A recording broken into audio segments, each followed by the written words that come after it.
नमस्कार. सर्व जीए प्रेमी रसिकांचं मी वीरश्री आचवल या जीए चॅनेलमध्ये मनापासून स्वागत करते. आपण जीए कुलकर्णी यांच्या हिरवे रावे या कथासंग्रहातील बाधा या कथेचा चौथा भाग ऐकला. या भागात ज्या गोपारावांचा हात धरून रमा या घरात आली त्यांनीच स्वतःची सोडवणूक करून घेतली हे रमाला कळून चुकलंय. तिला आता या घरात उप्र असल्यासारखं वाटायला लागलं. आता आपण ऐकूया या कथेचा पुढचा भाग.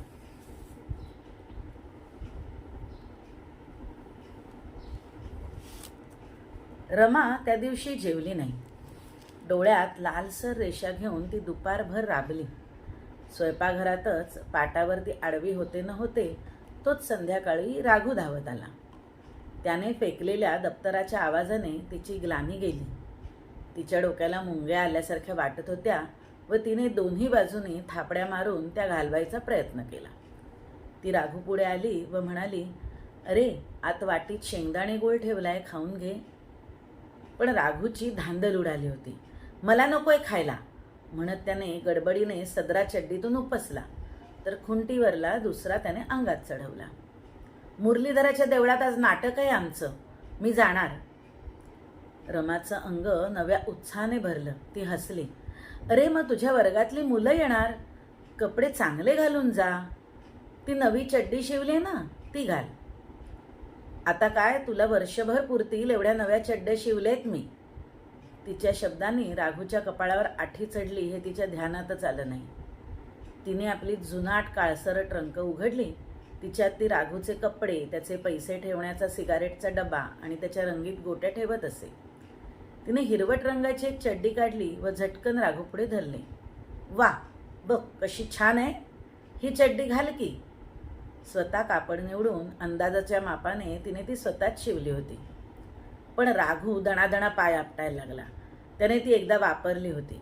त्यावेळी सगळ्या पोरांनी हिरवा राघू हिरवा राघू म्हणून त्याला बेजार केलं होतं. शिवाय बसताना ती कमरेला ताणत असे. "शी, कसला रंग आहे तिचा, ती नको, आहे हीच राहू दे मला," तो म्हणाला. रमाने चटकन पाठ वळवली व घडी करून तिने ती चड्डी ट्रंकेत ठेवली. या मुलाला आपला चेहरा दाखवायची तिला लाज वाटायला लागली. तिने तो ओढून पुन्हा हसरा केला. "बरं, राहिलं माझं," ती म्हणाली. "तू शेंगदाणे खाणार नसशील तर खिशात घालून नाही, म्हणजे मध्ये खाता येतील. मी येऊ का तुझ्याबरोबर देवळात?" "नको नको, मुलं मला हसतात. अजून आईला बरोबर घेऊन येतो म्हणून बाबल्या म्हणतात." "बाबल्या?" एकदम हसून रमा म्हणाली. "होय रे होय, तू अजून बाबल्याच आहेस माझा." त्याचे केस गमतीने विस्कटताना कोवळ्या मक्यातील दूध दाण्याप्रमाणे तिच्या आयुष्याचा कण न कण आनंदाने भरला. "बरं, मी तुझ्याबरोबर देवळात येत नाही. तिथपर्यंत तुला पोचवते आणि येते. संध्याकाळी लांब शिंगांची गुरंढोरं येतात." परंतु राघूने कपडे संपवले व तिचा हात झटकून तो पळाला देखील. "सांभाळून रे," म्हणत रमा ओरडली, पण ती त्याला ऐकू गेली की नाही कुणास ठाऊक. राघू तर आपल्या रक्तामासाचा गोळा. तो गेल्यावर तिला एकदम हलकं दुबळं वाटायला लागून तिच्या आयुष्याचा सारा पिळच सुटला. तिला भयाण वाटायला लागलं. सारं घर टेकडीवरील एकाकी देवळाप्रमाणे अंधारं उजाड आहे आणि आपण बोट लावू ती आकृती वितळून चालली आहे. तिथे आपण एकट्या हिंडत आहोत. एकटी म्हणताच तिचं अंग थरथरायला लागलं. डोळ्यातील लालसर रेषा फुंकर टाकल्याप्रमाणे रेखीव झाली. अंगातील कणकण दुपारपासून वाढत होती व आता तिचं अंग तापलेल्या तव्याप्रमाणे झळ टाकायला लागलं. सारं घर आता शांत होतं. अंगावर शाल घेऊन आई परसात कापूस निवडीत बसल्या होत्या. त्या शालीला रमाने लावलेलं ठिगळ स्पष्ट दिसत होतं, कारण तिला रात्री जोड कापडाचा रंगच कळला नाही.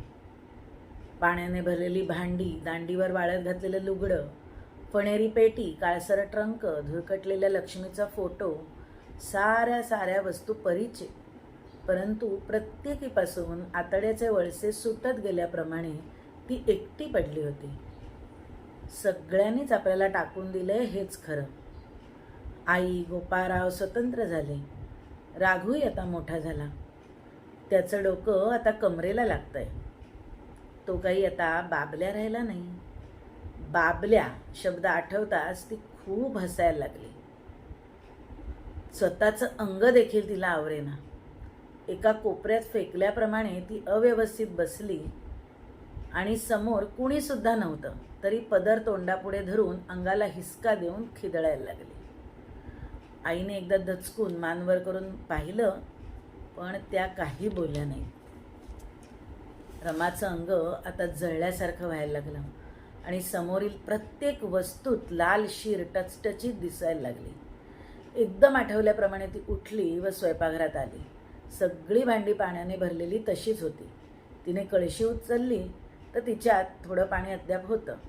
ते तिने बदाबदा न्हाणीत ओतलं. कळशी कमरेवर आदळत ती म्हणाली, "एक कळशी पाणी घेऊन येते हां," आणि बाहेर पडली. "रमा, ए रमा," म्हणत आईंनी उठण्याचा प्रयत्न केला, पण उठायला त्यांना वेळ लागला. तोपर्यंत रमा रस्त्यावर गेली देखील. दिवे लागण्याची वेळ होईल आता. आता कशाला मरायला गेली पाणी आणायला कुणास ठाऊक. त्या चिडून पुटपुटल्या आणि कापूस समळीत भरून आत आल्या. झपझप पावलं टाकत रमा पाटलाच्या पिंपळाकडून उजवीकडे वळली. त्यावेळी हातात एक बोचकं घेऊन निघालेली जेडाची सई तिला भेटली. "आमच्या जावेला ताप भरलाय," सई म्हणाली. "जाऊन येते वाडीला. सांचच परतणार की. आणू का तुमची कळशी झटकन?" "नको ग, तू जा. मैल 2 मैल तुला चालून जायचंय. रात्र होईल तुला," रमा म्हणाली. सईचे डोळे शांतूप्रमाणे होते आणि केस अंबूसारखे, पण सईभोवती उदबत्तीने गिरवल्यासारखे लाल रेघोटी होती. "आणि हे बघ सई, तुला माझी सोनेरी काकणं फार आवडली होती ना? ही 4 कांकणं घेऊन टाक तुला." ती काही बोलायच्या आत रमाने कळशी पायाशी ठेवली व एक एक काकण हातात ठेवून बाकीची सईच्या हातात दिली. "हे हो काय," म्हणत सईने फार संकोच दाखवला, पण रमाने तिचं काही ऐकलं नाही. "तू जा आता, नाहीतर अंधार होईल. माझं काय, मी नागपंचमीला भरेन की नवीन." ती जायला निघाली तशी सई पाहतच राहिली. मग मागून मोठ्याने म्हणाली, "येताना पाला आणते मी मेहंदीचा दुरडीभर. जावेकडे रान माजलंय. मग बोटं लाल रंगवून देते हं तुमची कुंकवासारखी." जाताना रमा स्वतःशीच हसली. हाताची बोटं लाल कुंकवासारखी, कपाळावर कुंकू निखाऱ्यासारखं आणि समोर सगळीकडे निखाऱ्याच्या रेषा. आज सगळीकडे आग पंचमी आहे, आग पंचमी. हा होता या कथेचा 5वा भाग. हा भाग आपल्याला आवडला असेल तर या भागाला लाईक करा, GA चॅनेलला शेअर करा, सबस्क्राईब करा. खाली कमेंट बॉक्समध्ये आपले अभिप्राय अथवा सूचना जरूर द्या आणि पुढच्या व शेवटच्या भागाची प्रतीक्षा करा. धन्यवाद.